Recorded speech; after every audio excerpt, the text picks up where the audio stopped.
Realidades, una guía práctica y aplicable para resolver las múltiples exigencias de la vida desde una perspectiva bíblica. Con nosotros, René Peñalba.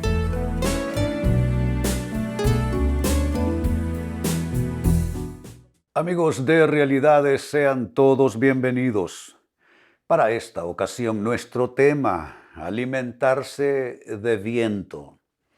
Esta es una expresión que se encuentra en la Biblia y lo que está indicando es alimentarse de algo que no es consistente, algo que no es concreto, que no tiene esa capacidad de sustento. Nadie se alimentaría de viento, pero hay personas que en la manera en que actúan, en la manera en que deciden, en la manera en que organizan y manejan sus vidas, es como si se estuviesen alimentando de viento. Pues este es nuestro tema en el enfoque de hoy, alimentarse de viento. Y esta expresión bíblica se encuentra en el libro del profeta Oseas, capítulo 12, primera parte del versículo 1, dice así: Efraín se alimenta de viento, todo el día va tras el viento solano. Básicamente es la acción de estar ¿qué? Abriendo la boca para alimentarse de qué, para nutrirse de qué. Con viento nadie se alimenta. Viento tendrá cualquier beneficio que quisiéramos nosotros poner en lista, pero jamás el viento alimentará a las personas. Pues así de absurdo, así de contradictorio, así de extremo en términos de falta del más mínimo sentido común, es alimentar nuestras vidas con algo que en realidad no nutre y no sustenta. Lo cual entonces nos lleva a la pregunta: ¿y qué es exactamente alimentarse de viento? ¿De qué manera tú, amigo, amiga, estás alimentándote de viento? Quizá no lo has visto así, quizá no lo has entendido así, quizá no has discernido, no has interpretado, pero en la práctica sí estás alimentándote de viento. Entonces es conveniente hacer la pregunta: ¿qué es alimentarse de viento? Y atención, alimentarse de viento, número uno, es alimentarse de fantasías y de cosas irreales. A veces la gente que no conoce de Dios y de su palabra nos acusa a nosotros, los cristianos, y lo hacen con burla, de que somos personas que vivimos una fantasía de cosas espirituales, de cosas religiosas, de lo divino, de las Sagradas Escrituras, y consideran absolutamente impráctico lo que nosotros hacemos. Yo diría un enorme error de apreciación por parte de los que no conocen de Dios, porque los que hemos conocido la nueva vida en Cristo y conocemos su palabra, hemos visto cumplirse en nuestras vidas grandes y preciosísimas promesas en todos los niveles de necesidad: sanidad, perdón, liberación, paz en nuestras vidas y bendición de Dios en nuestros emprendimientos de vida. Pero aunque esto es así, y lo defiendo porque esa es la experiencia de millones de personas a través de la historia del cristianismo, también es cierto y habrá que reconocer que aún entre los cristianos hay algunos que se nutren realmente de fantasías y de cosas que son irreales aún desde la perspectiva de la fe. ¿A qué le podemos llamar una fantasía y algo irreal? A todo lo que no es bíblico. Y lo que no es bíblico puede calificarse de dos maneras: o es extra bíblico, es decir, le sumamos a una verdad bíblica algo que no está allí, en el escrito está, pero en el entusiasmo y en el desconocimiento teológico, digámoslo así, entonces aquello se vuelve extrabíblico, es decir, se le aumentó y se le añadió. Y está lo antibíblico como otro extremo para calificar esto. Lo antibíblico es lo que es contrario, ya es amenazante a la palabra de Dios. Entonces, veo yo círculos donde han perdido el balance. donde han perdido el equilibrio y en lo que han caído es en una fantasía cristiana o fantasía espiritual. Amigos, nosotros tenemos que ceñirnos al texto sagrado y ni aumentarle ni hacer algo en términos de creencia y de práctica que sea contra la palabra de Dios, porque no sé si lo han leído en Apocalipsis, espero que sí, es maldición, es maldición. Añadir o quitar al escrito está de Dios es maldición, no se puede alterar ni siquiera, dice la Biblia, una coma ni una tilde, porque es maldición para los pueblos que hacen eso. Entonces esto es algo muy serio, definitivamente sí. No podemos alimentarnos de viento a través de alimentarnos de fantasías y de cosas irreales dentro del marco de lo que sí es aceptado como base de fe en la palabra de Dios, que es la Biblia. Es que nosotros no vamos a inventar la vida espiritual, ni vamos a inventar el mundo espiritual. Ese tenemos que conocerlo nada más, y está ahí en la Biblia mostrado, pero no inventarlo, no crearlo, no tenemos esa facultad. En segundo término, alimentarse de viento es alimentarse de engaños y mentiras. Aquí ya me salgo del plano espiritual a un plano más cotidiano. Hay personas que crean una mentira, crean un falso marco de referencia para sus decisiones, para sus actuaciones, y entonces comienzan a vivir una mentira y un engaño. Uno puede crear un engaño, por ejemplo, de su situación matrimonial y decirse y creerse algo que no es. Uno puede decirse mentiras respecto a su propia persona, decir que se es lo que no se es, que se posee lo que no se posee. Entonces, esto es alimentarse de viento. Yo creo que la bendición de Dios viene a nuestras vidas a partir de ¿qué? De decirnos la verdad.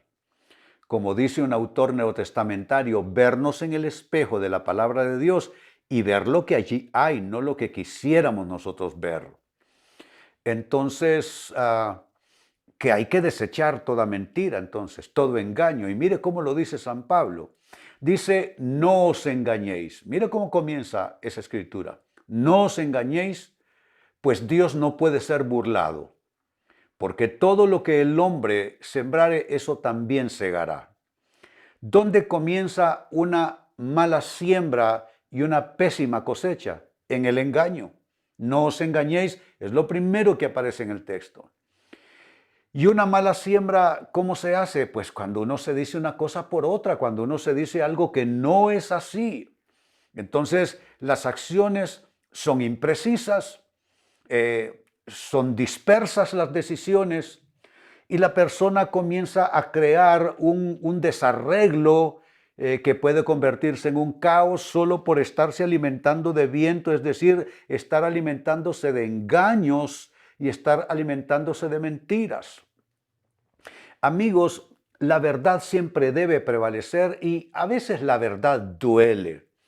Poder ver lo que soy, lo que he hecho, las cosas que quedan como marcas en mi historia personal. La verdad, por supuesto, tiene una implicación de dolor en algunos casos, pero nada mejor que decirse la verdad, aunque duela, y nada peor que engañarse y decirse uno mentiras. Me quedo con la sensación que el infierno va a estar lleno de gente que se mintió a sí misma, que se engañó a sí misma, es decir, que se alimentó de viento. En tercer lugar, ¿qué es alimentarse de viento? Es alimentarse, y aquí otro cambio de dirección, es alimentarse de pasiones desordenadas. Eso es viento. Una pasión que te toma unos minutos satisfacerte con ella para luego quedar pagando años el duro costo de las consecuencias de ese momento de pasión. El ser humano siempre ha sido así, pero siento que esto está más exacerbado en la época presente. El ser humano es absolutamente hedonista. Vive por la gratificación de sus sentidos, vive por la satisfacción de sus pasiones. En ese sentido, el ser humano se ha vuelto más y más animal que racional. Porque, hombre, uno compara costos con riesgos, es decir, uno compara lo que puedo tener versus el riesgo y el costo que eso significa. Y las personas que se dejan llevar por sus pasiones, y cuando digo pasiones, no crean que estoy hablando de pasión sexual específicamente o exclusivamente, no. Si las pasiones son el sobreentusiasmo, el entusiasmo desmesurado que le aplicamos a cosas que queremos y luego quedamos endeudados, o decisiones que tomamos que solo nos meten en una situación de riesgo, o el sobreentusiasmo con las personas. Subimos al escenario de nuestra vida a personas que traerán daños y que dejarán marcas muy profundas de dolor, de frustración en nuestras vidas. ¿Qué es todo esto? Es haberse alimentado de pasiones. La pasión es esa fuerza del alma cuando no tiene la guía de la palabra de Dios. Me refiero entonces por personas pasionales a personas almáticas, que se dejan llevar por lo que dictan sus emociones, por lo que quieren a nivel de sus instintos, de sus pasiones. Pero debemos nosotros aplicarle la razón, la equidad, el buen sentido, la prudencia, la sabiduría a cada una de nuestras acciones y decisiones. Porque caso contrario estaremos alimentándonos de viento al alimentarnos solo de pasiones desordenadas. Y número 4, con lo que cierro, también alimentarse de viento es alimentarse de malos recuerdos. Aquí también tuve otro cambio drástico de dirección. Alimentarse de malos recuerdos. Malos recuerdos los tenemos todos, Dios mío, esto es así, la vida no respeta a nadie, la vida no tiene favoritos. Sufren buenos y malos, sufren ricos y pobres, en fin. Y malos recuerdos todos los tenemos, pero hay quienes se han hecho de una mala costumbre y puede ser que deba llamarle una adicción. Y si no es una adicción, entonces es una conducta esclavizante. Y es esto, piensan demasiado en lo malo que les ha pasado. Le dan demasiada atención. Aquello pasó hace 15, 20 años y todavía sigue ese reciclaje a nivel alma, pensamientos, de lo malo que te sucedió. Pero óyeme, de lo malo que a uno le pasa, lo único que tiene sentido es aprender alguna lección preciosa como para no volver a repetir la experiencia, como para uno poder fortalecerse de cara a la vida. Pero eso de estar recordando personas que dejaron una mala marca en nuestras vidas, yo no sé de ustedes, amigos, pero yo, la persona que sale de mi vida, yo no vuelvo a pensar en ella, no pregunto, no quiero que me cuenten. Quizá lo considerarán ustedes muy duro e implacable. No, pero es que lo que estoy haciendo es protegiendo mi propia alma de enfermedad espiritual, por estar recordando una persona que no merece estar en ese nivel en mis pensamientos. La persona que te dejó una herida, que te defraudó, pues deja que ese suceso y esa persona acaben de irse. Sácalo de tus recuerdos, sácalo de tu memoria. Y si ya no tiene que ver con personas, sino con eventos, también hay que hacer lo que dijo Pablo, no mirando lo que queda atrás, sino extendiéndonos a lo que está por delante, a la meta y al premio del supremo llamamiento en Dios. Así es que a los malos recuerdos y al espectro de los malos recuerdos no en ninguna manera es conveniente ni edificante, no es saludable prestarle atención. Y número 4, dije entonces, alimentarse de viento tiene que ver con alimentarse de malos recuerdos. No hagas eso, amigo, amiga, no te perjudiques de esa manera. Es alimentarte de viento.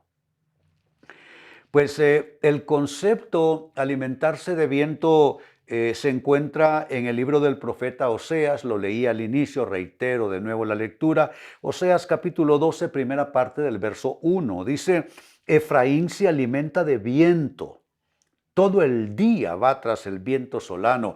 Y así es ciertamente. Los que se alimentan de viento lo hacen constantemente, continuamente. Están haciendo algo que no tiene sentido, que no edifica, que no fortalece, que no construye sus vidas. Y ante la pregunta, ¿qué es exactamente alimentarse de viento? Les ofrecí cuatro posibilidades, 4 respuestas de qué es esto. Número 1 es alimentarse de fantasías y de cosas irreales. Eso no es fe. Diferenciemos fe de cosas que son fantasías. ¿Y cómo se sabe que es fantasía? Se sale del marco de la palabra de Dios. Entonces es un invento. 2, alimentarse de viento es alimentarse de engaños, de mentiras. 3, es alimentarse de pasiones desordenadas, un entusiasmo desmesurado que te hace poner el pie en una trampa y luego solamente vas a sufrir. Y número 4, alimentarse de viento es alimentarse también de malos recuerdos. Tienes que limpiar tu mente y tu corazón de eso. Pues bien, amigos, con esto cierro el tema, de igual manera me despido. Y les recuerdo que nuestro enfoque de hoy ha sido titulado Alimentarse de viento. Hemos presentado Realidades con René Peñalba. Puede escuchar y descargar este u otro programa en rene-penalba.com.